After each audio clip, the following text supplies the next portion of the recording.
In this video I will show you how to change the bearings in the intermediate pulley of the Husqvarna Rider.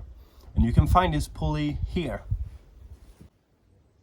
Before you do anything else, make sure that the belts going to this pulley is slackened, and you can see the rear belt that goes from the engine and forward is not under any tension, because this tensioner is lifted off, and this is achieved by lifting the cutting deck with your lever. On my machine, the forward belt is tensioned with this spring, but different Husqvarna Riders have different solutions. Some has some kind of a wire with a handle here, and there's a bunch of different solutions. So you have to check your manual and see how your rider is set up.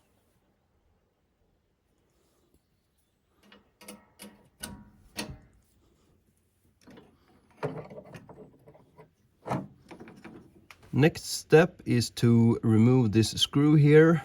On my machine, this is a 13mm socket for this one, and when you remove it, you should get the belt guide off. And if you have a belt brake like this one, just let everything swing down. Take a photo before you remove it if you don't remember how it should sit, and hopefully we can just pull down the pulley, but sometimes it is rusted stuck.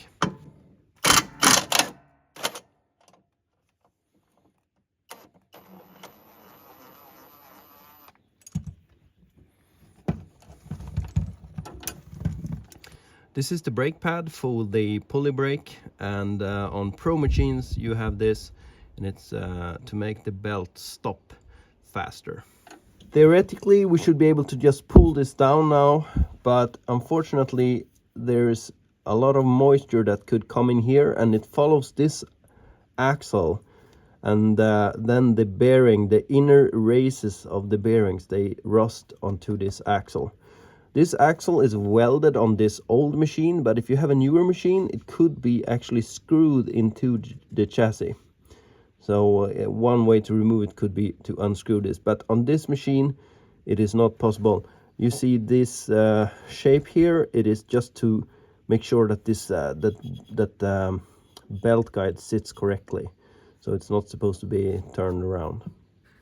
Use some kind of anti-rust spray. This is Biltema cheap multi-X spray. There are much better products, but this is what I had.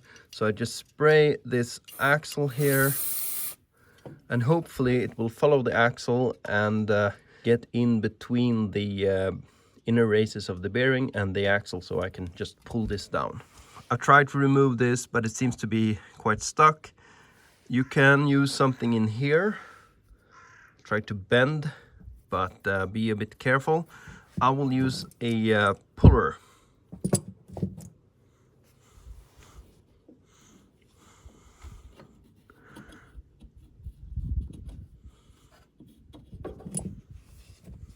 It is important to put back the screw here, so you don't use that puller against the threads in here, then you might ruin them.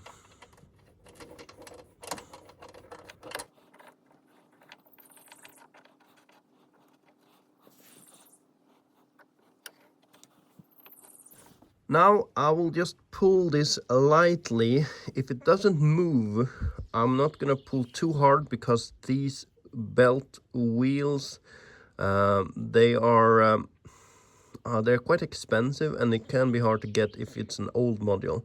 So if it doesn't move, just pull it so that you have some tension here, and then go and spray some rust solvent spray up here, and just let it sit for a few days, and hopefully you will, with that tension and with that rust spray, it will come loose. So I'll try it now.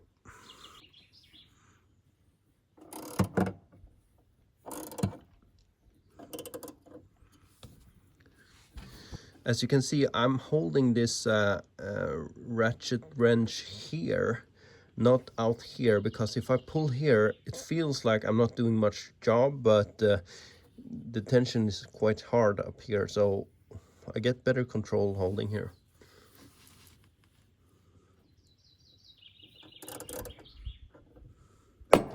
Okay. Ha.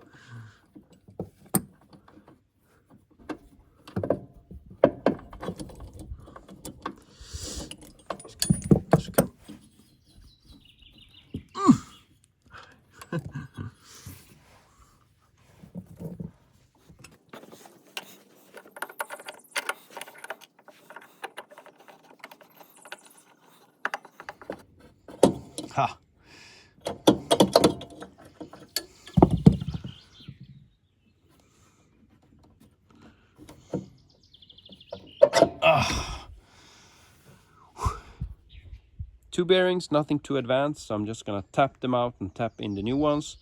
Start with putting them in a vice grip.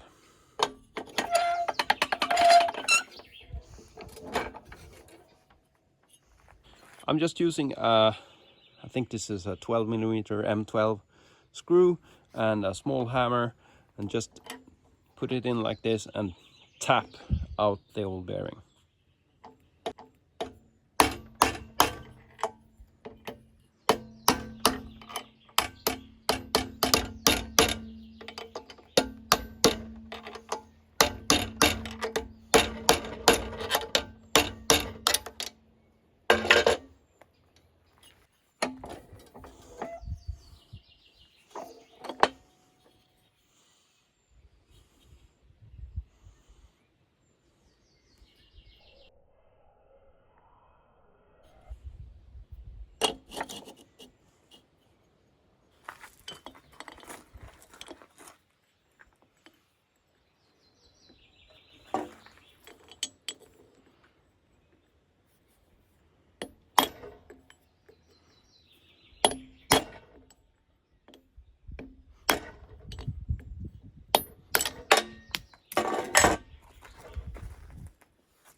On my machine, it calls for 6004 2RS bearings, and you can find this information on the old bearing. It says here 6004 RS. It can be 2RS or just an RS. It means rubber side, so rubber here, rubber here.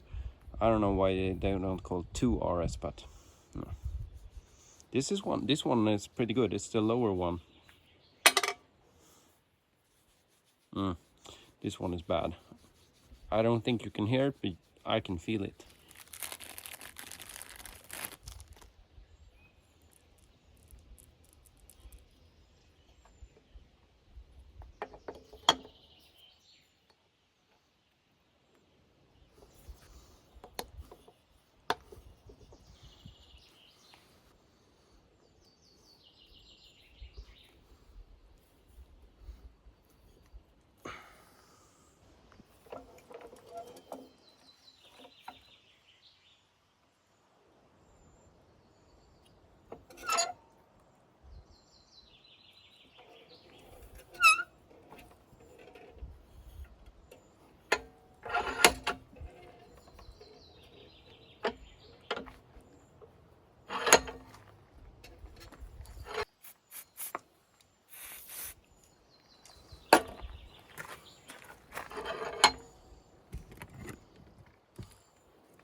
I think I should have put this in the shop press.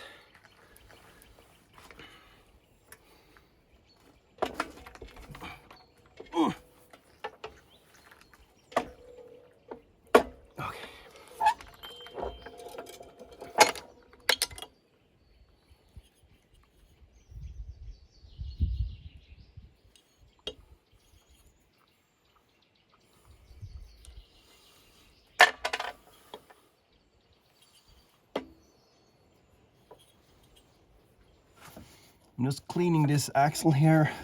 If there was a lot of rust, then you might use a fine grit sandpaper to remove the rust, but don't take too much.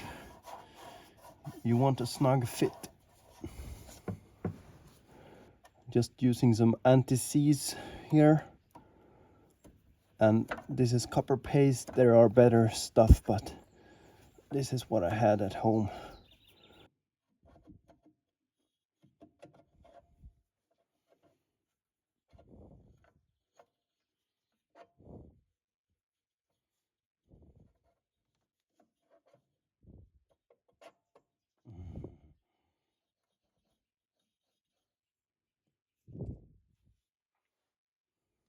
I'm putting some Loctite on this screw here because I don't want it to fall off. If it falls off, I will never find it again.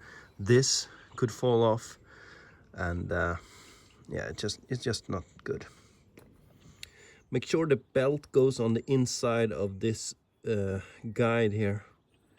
So you might want to tighten that spring up front, or just hold your finger like that.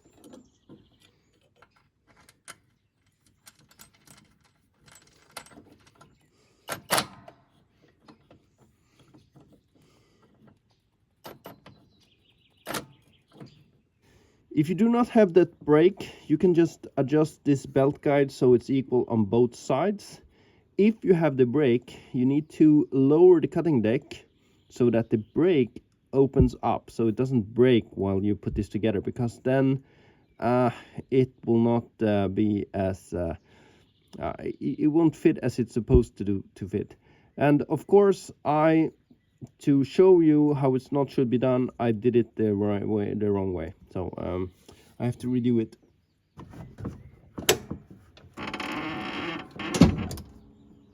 The brake is loose now, so we can make sure it's on the correct setting or set up correctly.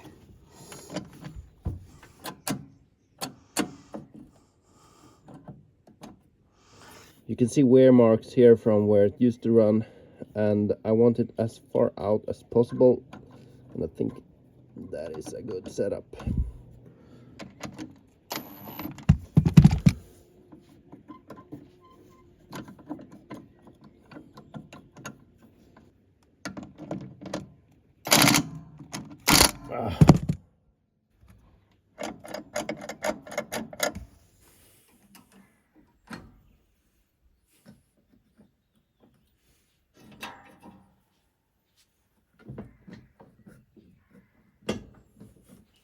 Before I start the machine, I will turn everything around about one turn.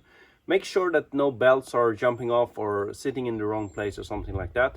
Because if I start the machine and just let the cutting deck down, if something is wrong, you could ruin a belt really fast, and I don't want to do that. I think the belts are too expensive to ruin that way. It's better to let them wear out instead. So turn everything around, make sure all the belts are in the position they should be, nothing is loose, every spring that should be tension is tension, etc. And yeah, it takes only a minute, and it can save you a lot of money if you make it a habit.